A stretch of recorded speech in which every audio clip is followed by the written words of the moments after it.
Hi everybody, it's George Alderete. I'm the Creative Ambassador for Q North America, and I'm super excited to be here with you this afternoon. So we're going to get started in a minute. I'm just waiting for some people to log on. So for those of you that are joining us right now, my name is George Alderete. I'm the Creative Color Ambassador for North America CUNE, and I'm super excited to be here with you today because there's a lot of things that I really love to discuss in color, but this one's really near and dear to my heart, and that's all about foil placement and foiling.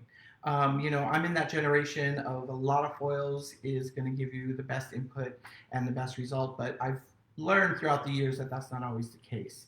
So what we're going to be talking about today, just so that you know, is we're going to be talking about all the different lines and how they affect your color and how your end result will be there. I can see some people. Hey, Kat, how are you? Hi, Wendy. And who else is here? Nadisha. Nadisha's here. Hi. So glad to see you all. So I want to talk about all the different types of placement, but there's one thing in mind that we have to really, really consider, and that's exactly mapping it out and making sure we have an understanding of it.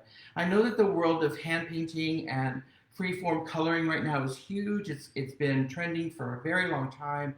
I think the classic traditional, and that's what you want to look at. Is it going to be traditional or is it going to be trend? So for me, it's something that's classic, but how can you turn it into a trend? So I want to discuss that as well. The other thing we're going to talk about are the three different types of lines. And we're going to be talking about the lines that we use every single day in the salon with hair cutting. So I just want you to, put that little nugget in your head and just keep that for a moment because I want you to really consider it and think about it because I'm going to ask you for a favor in just a minute.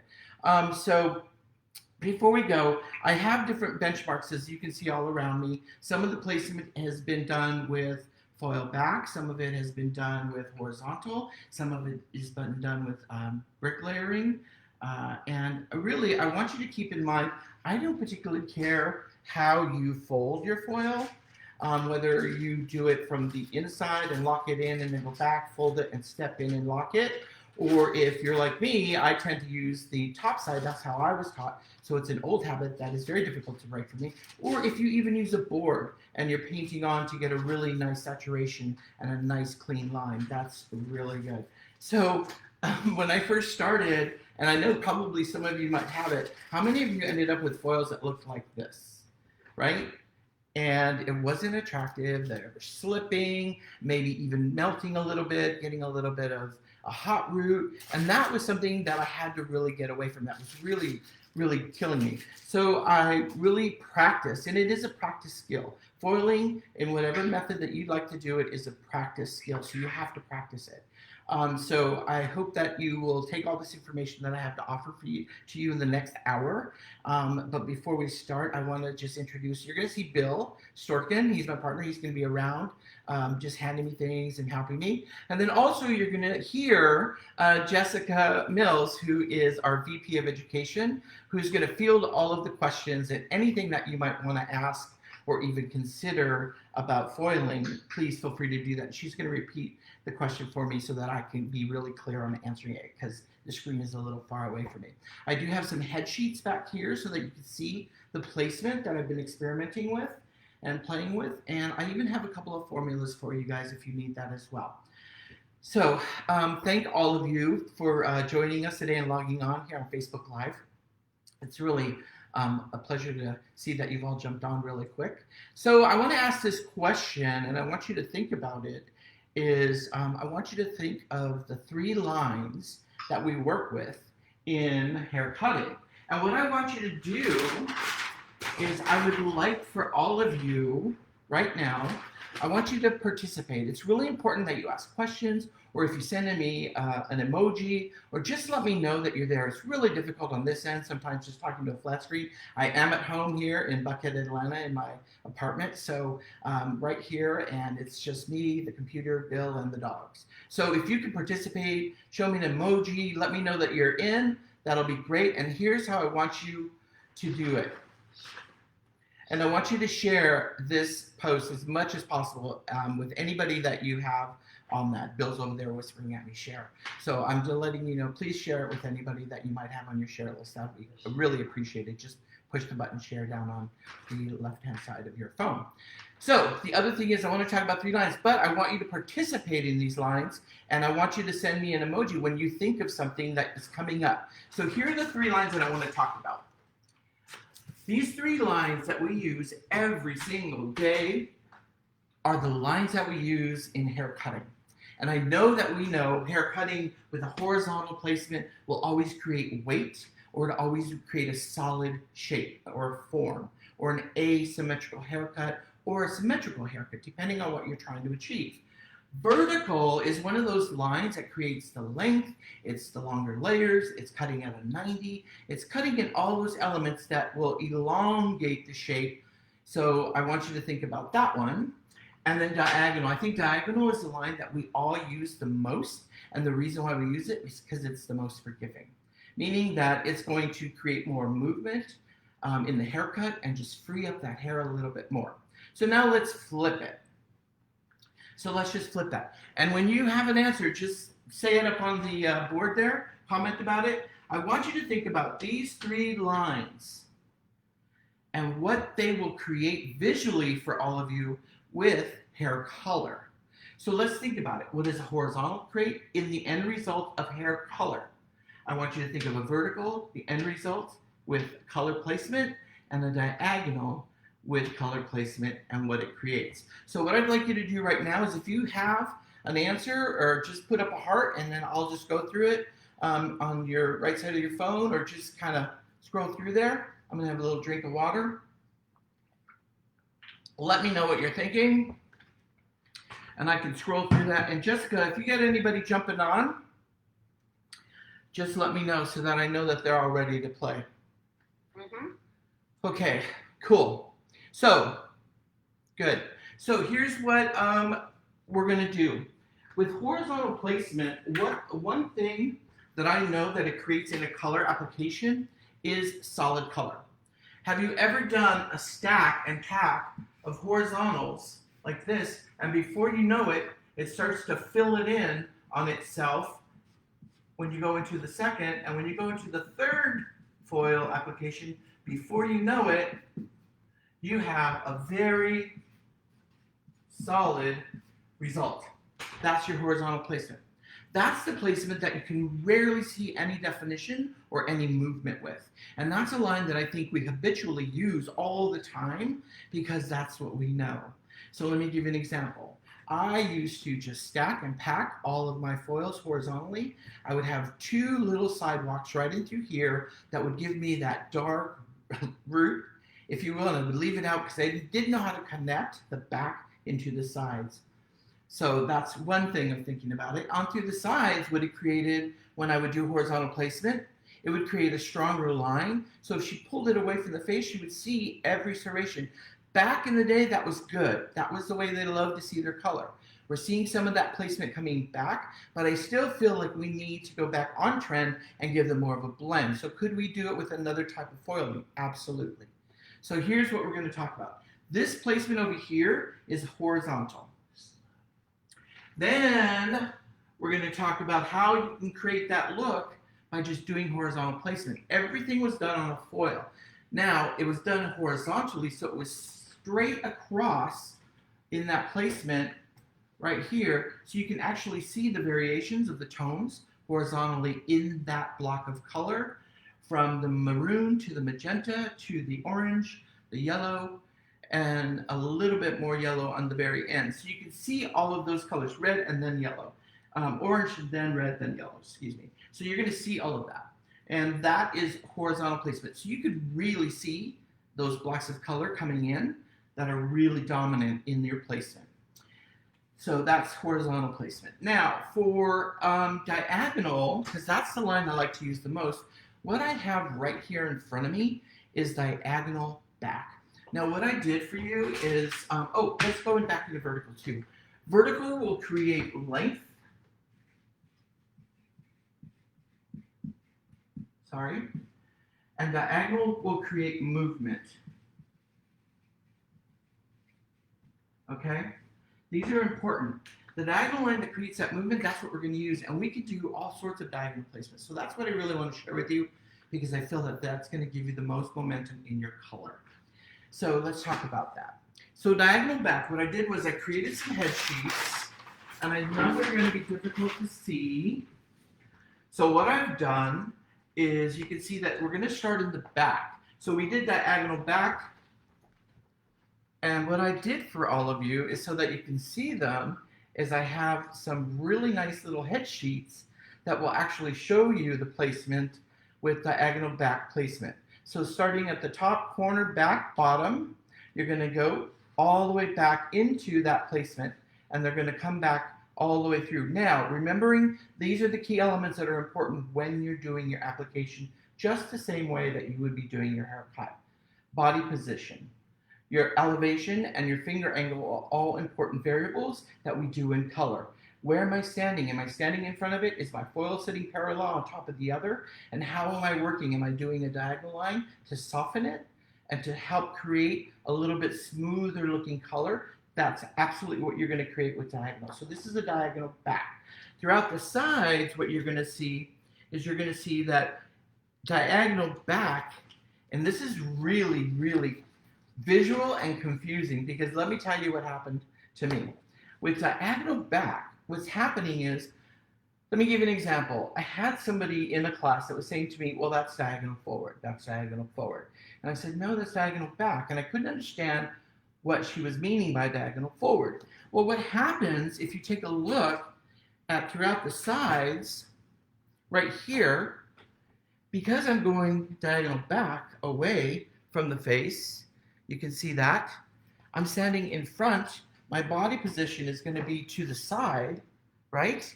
And it's going to be parallel to me. So there's my body position and my finger angle, watching where I'm lifting it to and bringing it out or down. And then working with the head shape, that is going to be diagonal back. But here's what she kept saying. It's diagonal forward. And I said, how could you think it's diagonal forward? Visually, it's sitting in the front of the face. So visually, since it's sitting in the front, she was saying it's front or forward diagonal. Now you get me? Here's another thing I want you to think of. When I'm working, because I'm a right-hander, when I'm working on this side, I tend to come downhill.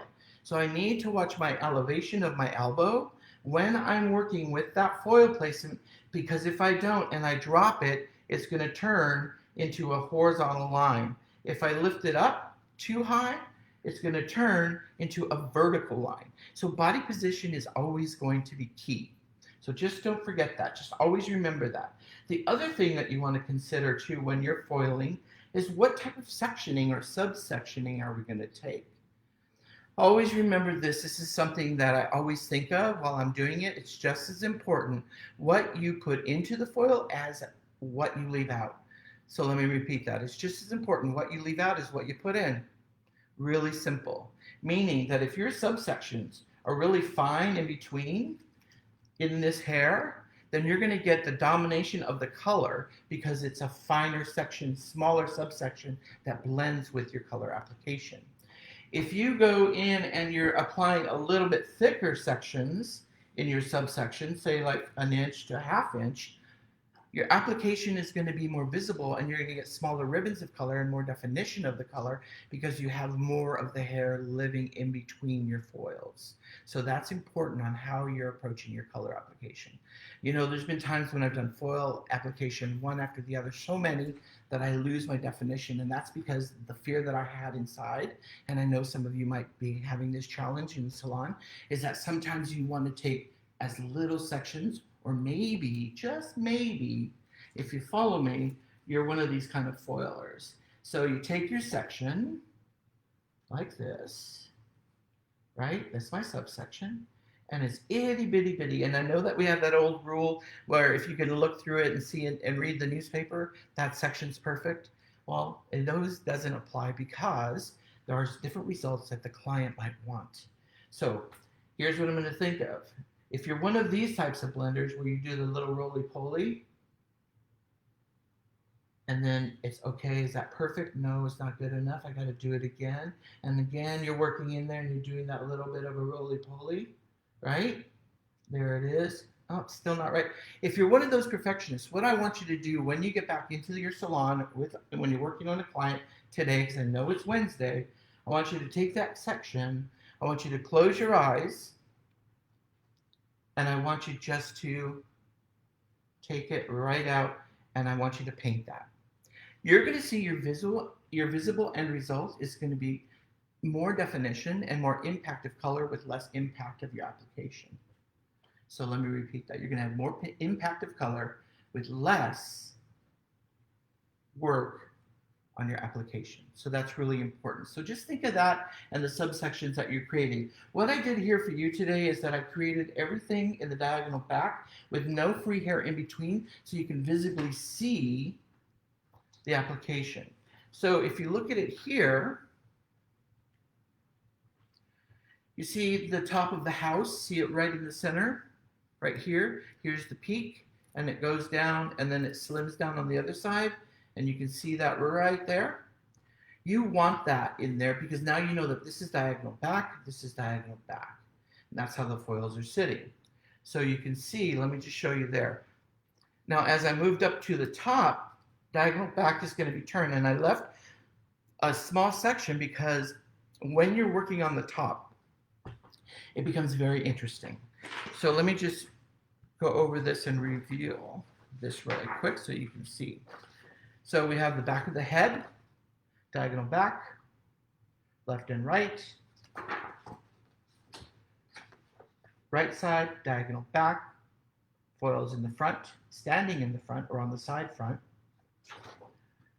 diagonal back on the left side, and again, on the left side, I go uphill because I'm right-handed. So always remember your elevation and your body position is going to be key. Okay? Now, before we begin, and if you're practicing foiling, there's some things that I want you to be aware of, and that's your sectioning. Okay? Your sectioning is how do I think or how do I find my sectioning? So it's really simple. If you break it up into 3 sections, just 3, you have from the bottom below the occipital up on the top section. That's going to be section number 3 up here.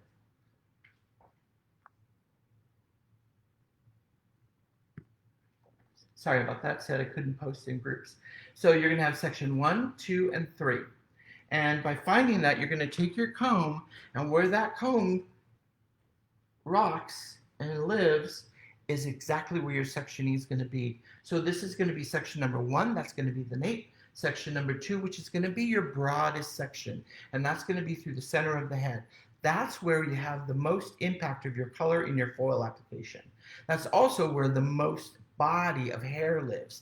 So that's where that whole area is going to have a lot more hair to color. So in that area, and then on the very top high point, that's the 3rd area, which is on the top, and then the sides.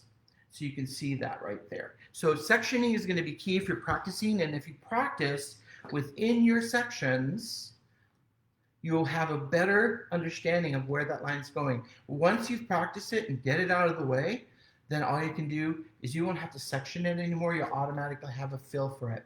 Now here's something I always tell everybody, and it's important that you have an understanding. You want to work in the round.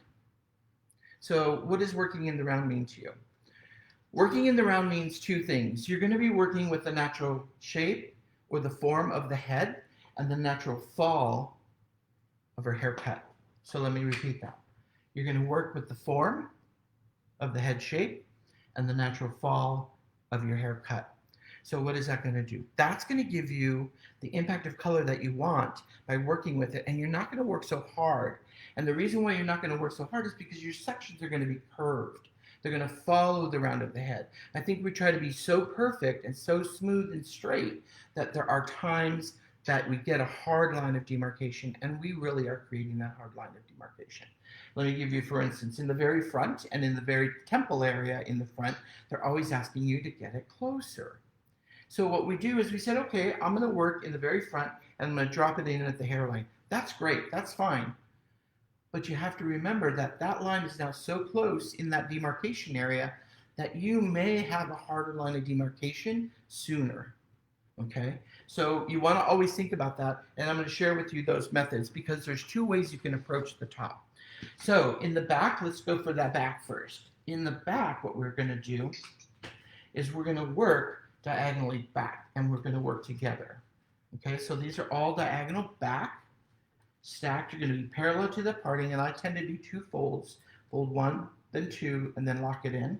And locking it in is really important because sometimes they slip, or sometimes you might have to paint in between or do a base in between your pockets.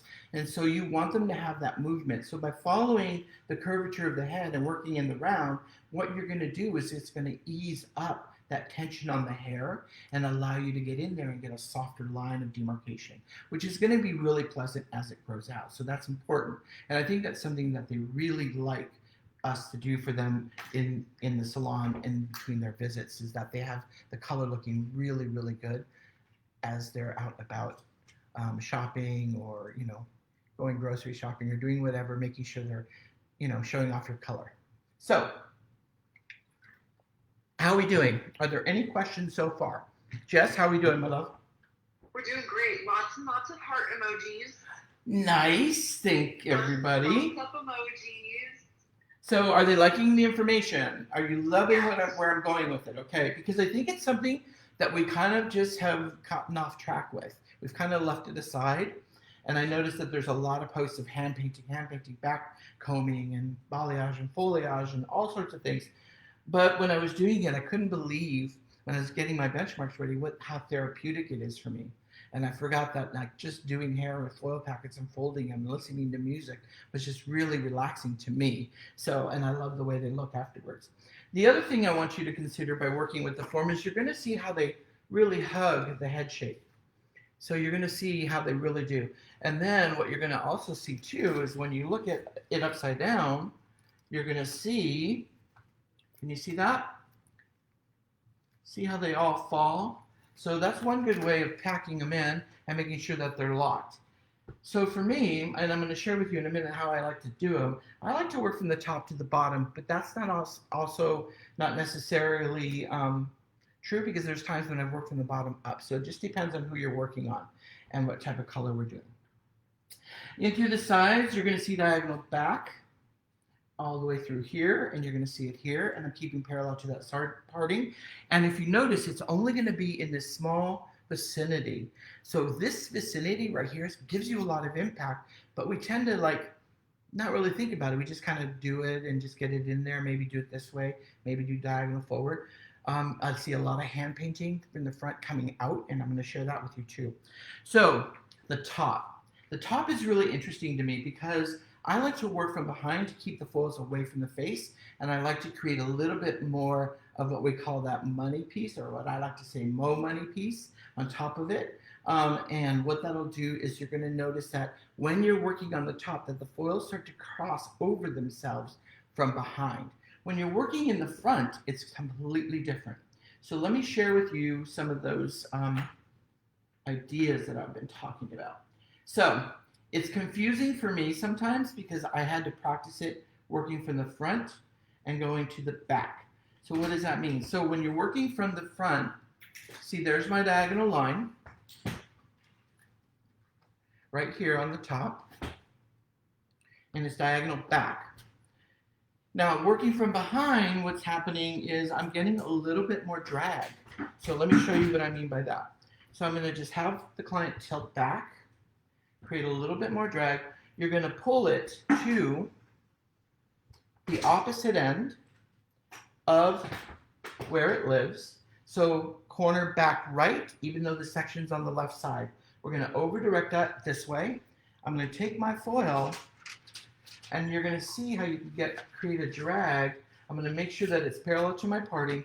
And usually, ideally, you want that hair to sit right in the center evenly of that foil. That'll help for your security of your foil, and it'll help if there's any type of pulling on it, you won't get that hard line. It'll help you to lock that foil in. So now here's my application. I'm going to work, if you were doing a blend, you could easily do a blend. I'm going to work with my application all the way through. And I'm just using some Color Chameleon Clear right now because this little benchmark, I'm going to use it for another color application. I'm standing from behind, I'm folding it over. Okay. I like to use, when I'm doing traditional foiling, I used to like to use 5 by 11. If I'm doing something maybe a little more creative and open face, I like to do something like an open face foil, and I like to use 5 by 12. They're a little bit longer, they give me more length, and I have more leeway to play with them. So now on this side, I'm over directing and bringing it to the opposite side. By doing that, that's allowing that hair to move and swing, and this is the placement that I did over here on this benchmark. So you can see throughout the hairline and the front, you can see the movement. Now there was one little thing that I did change about my Emma lights, and those are the mannequins that we use from Hair Art. And also I love to use Fremar. So I'm using their foils, and I just want to thank Giovanni and everybody at Fremar for all of their support and loving all of their tools that they have to use. So now this is going to crisscross. Now an old friend of mine, great colorist, you can see how they crisscross just slightly. So what that's doing is that's helping for the color to swing and move back. So this is the end result that you're going to get right over here. So you can see that you have a lot more definition in the color. And if you want to know the formula for this, this was Semicolor 638 on her base. So I wanted to create a little more shadow. And that's in our Semicolor. And a 638 is a 6-point, level 6. And then it's a 3, which is gold, and then 8, which is brown. So it's a beautiful balance, level 6. And I wanted the 638 because I wanted to pull through some of those to create a low light. And I knew that by pulling that through, the balance of the 38 was going to give me a nice, beautiful balance, and it wouldn't turn what I call dirty or muddy. So because sometimes when you have a cooler base color and you want to pull that through on the porosity of the blonde hair, what's going to happen? It's going to grab that base, and sometimes it won't look as true tone as you want it to. So a 3/8 will always give you true tone, and I mixed it 1 to 2 with red activator. And I use red activator when I'm working on dry hair. It's a little bit higher percentage, so it's 2%. So it helps to not go dark like it should or would usually if it wasn't damp. It may go a little bit deeper a shade. So that will help guarantee that I won't by using the 2% red activator. So that's one thing that we did. That was the base. Then I, with the foils and the foiling back, what I did was I used cream with 20 volume in one foil packet. And in the other foil packet, I used 1517, which is our high lift series. And the reason why I used cream with 20 first, because I started in through the back, worked through the sides, and then did the top. But the reason why I used 20 was because I needed the time to work. Now, if I needed, if I was say taking a lot of more time here, and let's just say, you know, I took a break or I went to go mix more color, I might need a higher volume in the front, so I might switch to cream bleach in 30 volume as I'm working forward so that it could catch up and balance itself before I rinse it. And then by using the 1517, what that's going to do is that's going to allow me to get a beautiful tone of color. And remember, she's an Emma Light, so she's already got a blonde hint to her. She's a little bit on the cooler side, but I wanted to keep it more natural. So by using the 1517, it's going to actually give me a little bit more coolness and pure tone to the color. And then by alternating that on some of those, I pulled some of the 638. So this is this placement, diagonal back, all the way through. So you can see how beautiful that color sits and lays, and you can see how that darker piece in through the front. Now I want to talk about this top front piece because I did it a little bit different than what I did here.